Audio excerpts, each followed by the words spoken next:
বন্ধুসকল, আগৰে পৰা আমাৰ চিনেমাবোৰত আন এখন পৃথিৱীৰ পৰা অহা জীৱবোৰ বা এলিয়েন্সক দেখুৱাই অহা হৈছে। চিনেমাবোৰত দেখুওৱা এলিয়েন্সবোৰ বহু ক্ষেত্ৰত আমাৰ দৰেই দেখা যায়, য'ত আমাৰ দৰেই এলিয়েনবোৰৰ হাত, ভৰি, মূৰ আৰু চেতনা বা সেন্স আছে। কিন্তু কিমান সম্ভাৱনা আছে যে বেলেগ এলিয়েন গ্ৰহত জন্ম লোৱা এলিয়েন সভ্যতা আমাৰ দৰেই দেখা যাব? আৰু কোনবোৰ কাৰকে কোনো জীৱৰ গঠন, আকাৰ আৰু চেতনা বা সেন্সবোৰ বিবেচনা কৰিব পাৰে?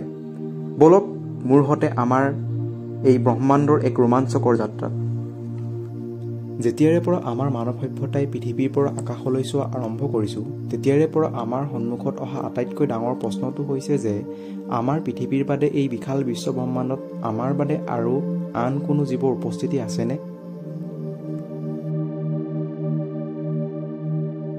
এতিয়ালৈকে কৰা অধ্যয়নৰ পৰা কোনো অন্য গ্ৰহত থকা এলিয়েন জীৱৰ উপস্থিতিৰ সঠিক তথ্য আমি পাবলৈ সক্ষম হোৱা নাই। কিন্তু বিজ্ঞানীসকলৰ গৱেষণাৰ পৰা আমাৰ আকাশীগংগা মিল্কী ৱেতেই আমাৰ পৃথিৱী গ্ৰহৰ দৰে বহু বিলিয়ন গ্ৰহ থাকিব পাৰে, যিবোৰ ৰকী প্লেনেট আৰু হেবিটেবল জ'নত নিজৰ তৰাৰ চাৰিওফালে ঘূৰি আছে। অৰ্থাৎ আমাৰ আকাশীগংগাত থকা প্ৰতিটো 4টা তৰাৰ ভিতৰত এটা তৰাৰ কক্ষপথত আমাৰ পৃথিৱীৰ দৰেই এটা গ্ৰহ থাকিব পাৰে, যিটো হেবিটেবল জ'নত আছে আৰু যাৰ আকাৰ আৰু বায়ুমণ্ডল আমাৰ পৃথিৱীৰ সৈতে প্ৰায় একেই। যদি আমি মানি লওঁ যে এই অন্য গ্ৰহবোৰৰ 1% গ্ৰহতো যদি জীৱৰ উপস্থিতি আছে, তেতিয়াও আমাৰ আকাশীগংগাতে আমাৰ পৃথিৱীৰ দৰেই জীৱৰ উপস্থিতি থকা বহুত লাখ গ্ৰহ থাকিব পাৰে। এনেকুৱা ক্ষেত্ৰত যদি আমি এই বিশাল ব্ৰহ্মাণ্ডত জীৱৰ উপস্থিতি বিচাৰিবলৈ যাওঁ, তেতিয়া আমি কিছুমান বিশেষ ঠাইত এইবোৰক বিচাৰিব লাগিব, যাৰ জৰিয়তে আমি সকলোতকৈ প্ৰথমে এইটো জানিব লাগিব যে যিকোনো গ্ৰহত জীৱৰ উৎপত্তি হ'বলৈ কি গুৰুত্বপূৰ্ণ সামগ্ৰী দৰকাৰ হয়।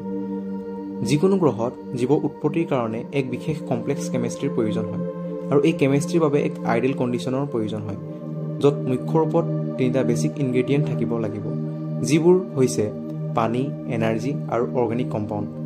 যদিহে কোনো গ্ৰহত এই 3টা ইনগ্ৰেডিয়েণ্ট সঠিক মাত্ৰাত উপস্থিত থাকে, তেতিয়া সেই গ্ৰহত জীৱৰ উৎপত্তি হোৱাৰ সম্ভাৱনা সকলোতকৈ বেছি থাকিব। কিন্তু এনেকুৱাও হ'ব পাৰে যে অন্য গ্ৰহত থকা জীৱবোৰ পৃথিৱীত থকা জীৱবোৰৰ নিচিনাই হ'ব লাগিব। প্ৰতিটো গ্ৰহৰ পৰিস্থিতি বেলেগ বেলেগ হ'ব পাৰে, আৰু এনেকুৱা ক্ষেত্ৰত তাত ইভল্ভ হোৱা জীৱবোৰ সেই গ্ৰহৰ অৱস্থাৰ সৈতে নিজকে নিজে মিলাব লগা হ'ব পাৰে, য'ত জীৱনৰ এটা বেলেগ কাহিনী থাকিব, য'ত জীৱন এক বেলেগ ধৰণে উৎপত্তি হ'ব পাৰে আৰু ইভল্ভ হ'ব পাৰে। এই জীৱবোৰ আমাতকৈ বহুগুণে বেলেগ হ'ব পাৰে, কাৰণ সিহঁত বেলেগ এলিমেণ্টৰ পৰা গঠিত হোৱা আৰু জীয়াই থাকিবলৈ আমাতকৈ বেলেগ শক্তিৰ ওপৰত নিৰ্ভৰ কৰিব পাৰে। যিকোনো এলিয়েন গ্ৰহত জীৱৰ উৎপত্তি হোৱাৰ 2টা সম্ভাৱনা থাকিব পাৰে, য'ত প্ৰথমটো হ'ল য'ত জীৱন আমাৰ পৃথিৱীৰ বায়'কেমিষ্ট্ৰিৰ দৰেই জীৱৰ উৎপত্তি হৈছে, যিটো মুখ্য ৰূপত ৱাটাৰ আৰু কাৰ্বন বেছড।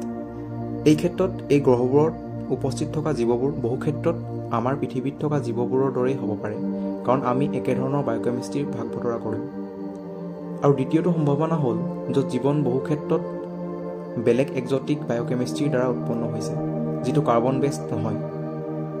বেলেগ এলিমেণ্টবোৰ মিলিত হৈ হ'ব পাৰে। এনেকুৱা ক্ষেত্ৰত এই জীৱবোৰ আমাতকৈ বহুগুণে বেলেগ হ'ব পাৰে, যিটোৱে জীৱৰ ওপৰত থকা আমাৰ জ্ঞানক প্ৰশ্ন উঠাব পাৰে। এই ক্ষেত্ৰত আমি আজি এই 2টা সম্ভাৱনাক এটা এটাকৈ বিস্তাৰভাৱে আলোচনা কৰিম। এটা মুখ্য বস্তু যিয়ে আমাক পৃথিৱীত থকা অন্য জীৱৰ সৈতে লগ লগায়, সেইটো হৈছে কাৰ্বন। কাৰ্বন হৈছে আমাৰ ব্ৰহ্মাণ্ডত সকলোতকৈ বেছি পৰিমাণে থকা এটা মৌল, যিটোৱে ডাঙৰ আৰু সুস্থিৰ যৌগ গঠন কৰিবলৈ সক্ষম। কাৰ্বন মৌলৱে বেলেগ মৌলৰ সৈতে যোগ হৈ ষ্ট্ৰং 4-ৱে বণ্ড বনাব পাৰে। কাৰ্বনৰ এই ধৰ্মৰ বাবেই বেলেগ মৌলৰ সৈতে মিলিত হৈ দীঘল সুস্থিৰ চেইন আৰু ডাঙৰ কমপ্লেক্স যৌগৰ নিৰ্মাণ কৰিব পাৰে। এই ধৰ্মৰ বাবেই কাৰ্বন হ'ল আমাৰ পৃথিৱীত থকা প্ৰতিটো প্ৰকাৰৰ মাইক্ৰবিয়েল আৰু কমপ্লেক্স লাইফৰ মুখ্য বিল্ডিং ব্লক। আৰু পৃথিৱীত থকা জীৱৰ এই বিল্ডিং ব্লক অকল পৃথিৱীতেই উপস্থিত নাই। কাৰ্বন কম্পাউণ্ডবোৰ আমাৰ সৌৰমণ্ডলত থকা উল্কাপিণ্ড আৰু ডাষ্ট ক্লাউডবোৰত বহু পৰিমাণে উপস্থিতি পোৱা গৈছে। এই ক্ষেত্ৰত বহু সম্ভাৱনা দেখা যায় যে বেলেগ এলিয়েন গ্ৰহত থকা জীৱন আমাৰ পৃথিৱীত থকা জীৱৰ দৰেই কাৰ্বন বেছড হ'ব পাৰে। আৰু যদি বেলেগ গ্ৰহৰ প্ৰাণীবোৰে নিজৰ বায়'কেমিষ্ট্ৰিৰ কাৰণে বেলেগ কাৰ্বন পৰমাণুৰ দ্বাৰা নিৰ্ভৰ কৰে, তেতিয়াও সিহঁতৰ লগত বহু বেলেগ বিকল্প উপস্থিত আছে। বৈজ্ঞানিকসকলে কৰা তেওঁলোকৰ গৱেষণাৰ পৰা আমাৰ DNAৰ বাবে লাখতকৈও বেছি কাৰ্বন বেছড বেলেগ যৌগৰ পৰীক্ষণ কৰিছে।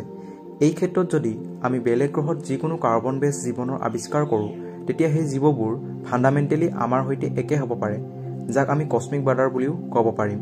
সিহঁত ফাণ্ডামেণ্টেলি আমাৰ সৈতে জড়িত হ'লেও সিহঁত আমাৰ পৃথিৱীত থকা জীৱবোৰৰ সৈতে একে নহ'বও পাৰে। যেতিয়াৰ পৰা আমি আমাৰ পৃথিৱীৰ বাদে অন্য গ্ৰহত থকা জীৱবোৰৰ কথা জানিবলৈ লৈছোঁ, তেতিয়াৰ পৰা আমাৰ সন্মুখলৈ অহা প্ৰশ্নটো হৈছে যে সেই এলিয়েন জীৱবোৰ আমাৰ পৃথিৱীত থকা জীৱবোৰৰ দৰেই একে হ'বনে বা আমাতকৈ পৃথক হ'ব? যদিহে সিহঁতৰ জন্ম আমাৰ পৃথিৱীৰ দৰে এটা গ্ৰহত হৈছে, তেতিয়া আমি আমাৰ বায়'কেমিষ্ট্ৰিৰ লগতে বহু সাদৃশ্য একে হোৱাৰ সম্ভাৱনা আছে।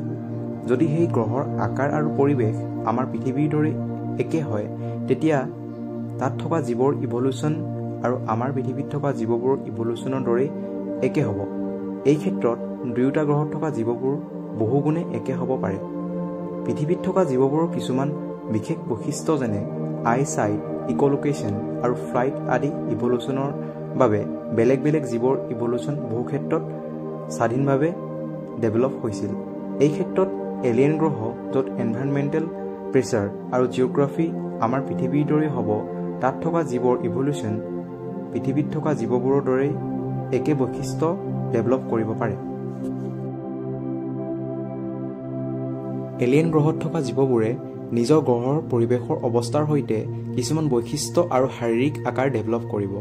ডিম এলিয়েন প্লেনেট য'ত সিহঁতৰ হোষ্ট ষ্টাৰৰ পৰা অহা পোহৰ কমকৈ পায়, তাত থকা জীৱবোৰে বিশাল আইচাইট ডেভেলপ কৰিব, যাৰ দ্বাৰা সিহঁতে বেছিতকৈ বেছি পোহৰ শোষণ কৰিব পাৰে। কিছু বিজ্ঞানীৰ মতে জীৱ থকা এই এলিয়েন গ্ৰহবোৰত আমাৰ মানুহৰ দৰেই কিছুমান ইণ্টেলিজেণ্ট লাইফ অৰ্থাৎ হিউমেনইডছো থাকিব পাৰে। কিন্তু যিকোনো এলিয়েন গ্ৰহত আমাৰ মানুহৰ নিচিনা ইণ্টেলিজেণ্ট লাইফ থকাটো বহুত কঠিন, যাৰ কাৰণ হ'ল আমাৰ মানুহৰ বহু কমপ্লেক্স ইভলিউশ্যন আৰু পৃথিৱীত হোৱা কিছুমান অদ্ভুত ঘটনা, যিবোৰ যিকোনো প্ৰকাৰে কোনো গ্ৰহত হোৱাটো এক প্ৰকাৰে অসম্ভৱ।